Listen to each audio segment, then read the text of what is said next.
আমার কোলেস্টেরল বেড়ে গেছে বা রক্তের চর্বি বেড়ে গেছে বা লিভারে চর্বি জমে গেছে বা ফ্যাটি লিভার হয়েছে, এই প্রশ্ন অনেকেরই মধ্যে রয়েছে এবং এর সমাধান খুঁজে থাকেন। আয়ুর্বেদ উপায়ে মাত্র 2টি উপাদান দিয়ে আমি 1 গ্লাস পানি গরম করে খেতে বলবো, যে 2টি উপাদান আপনার রান্নাঘরে রয়েছে।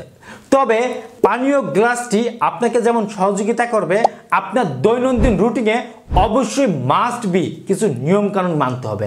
কারণ কোনো একটি 2টি নির্দিষ্ট খাবার এমনকি ঔষধে পর্যন্ত আপনার এই সমস্যাগুলোর সমাধান আসবে না। যদিও ঔষধ গ্রহণ করে রিসেন্টলি একটু কমলেও পরবর্তীতে আবার বেড়ে যাবে বা এটা আপনার সমাধানের জন্য তেমন একটা পজিটিভ সাইড না।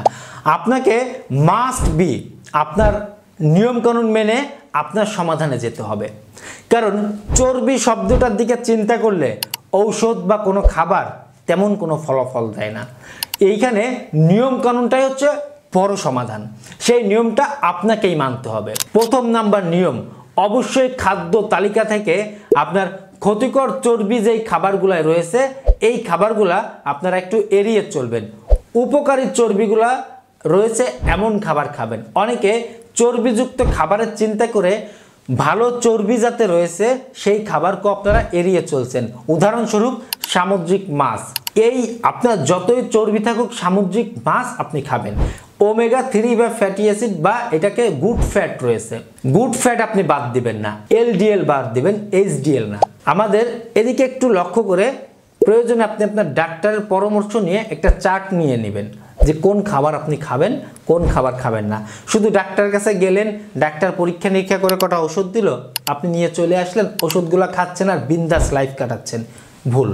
আপনার উচিত আপনার ডাক্তারকে প্রশ্ন করা, আমি আজকে থেকে কি খাবো কি খাবো না। অনেক ক্ষেত্রে ডাক্তারগণ ব্যস্ততার কারণে বা বিভিন্ন কারণে হয়তোবা অনেক ডাক্তার, সব ডাক্তার না, কিছু ডাক্তার হয়তোবা আপনাকে পরিপূর্ণ একটা চার্ট বলে দিচ্ছে না যে আপনি এইভাবে চলেন। কিন্তু আপনার উচিত হবে আপনি আজকে থেকে সারাদিন কিভাবে চলবেন এটা আপনাকে জানা। কারণ ফ্যাটি লিভার হয়েছে, এই ফ্যাট যদি দিন দিন বাড়ে আপনার কি ধারণা আছে লিভার সিরোসিস হতে পারে, লিভার সিরোসিস থেকে লিভারে ক্যান্সার পর্যন্ত হতে পারে, ধারণা আছে। এই আপনার যে রক্তের চর্বি বেড়ে গেছে বা কোলেস্টেরল বেড়ে গেছে, এর কারণে যে আপনার হাই প্রেশার আপ ডাউন করছে, মানে প্রেশার আপ ডাউন করছে, এটাকে আপনার ধারণা আছে। যে কোনো সময় আপনি স্ট্রোক পর্যন্ত করতে পারেন। আমি ভয় দিচ্ছি না, সতর্ক করতেছি। এজন্য আজকে থেকে আপনাকে নিয়ম মানতে হবে। নিয়ম অবশ্যই মাস্ট বি আপনাকে মানতেই হবে। এজন্য আপনাকে খাদ্য তালিকার দিকে আগে নজর দিতে হবে। 2 নম্বরে আপনাকে অবশ্যই নিয়মিত ব্যায়াম করতে হবে। 3 নম্বরে অবশ্যই রাত্রে পর্যাপ্ত ঘুমাইতে হবে। মানে ঘুমটা পর্যাপ্ত না হলে আপনার দিন দিন চর্বিটা বেড়েই যেতে পারে, বদহজম হতে পারে, চর্বি বেড়ে যেতে পারে। টেনশনটা দিন দিন ফ্রি থাকতে হবে। এখন আসুন আমি রান্না করে থাকা আয়ুর্বেদ উপায়ে 2টি উপাদান নিতে বলবো।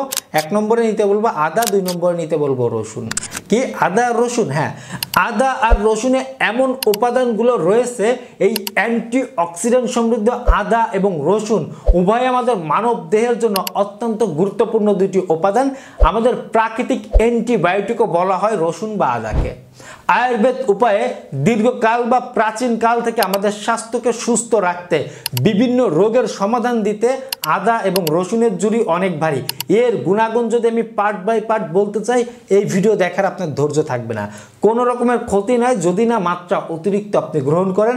আপনি 1 টুকরা আদা এবং 1 থেকে 2 কোয়া পরিমাণে রসুনকে একটু থেতো করে পানি গরম করে সেই পানি সকালে খালি পেট থেকে শুরু করে রাতে ঘুমানোর 1 ঘন্টা পূর্বে পর্যন্ত যখন ইচ্ছা হয়, যখন মন চায়, যখন সুযোগ হয় আপনি খেয়ে নেবেন।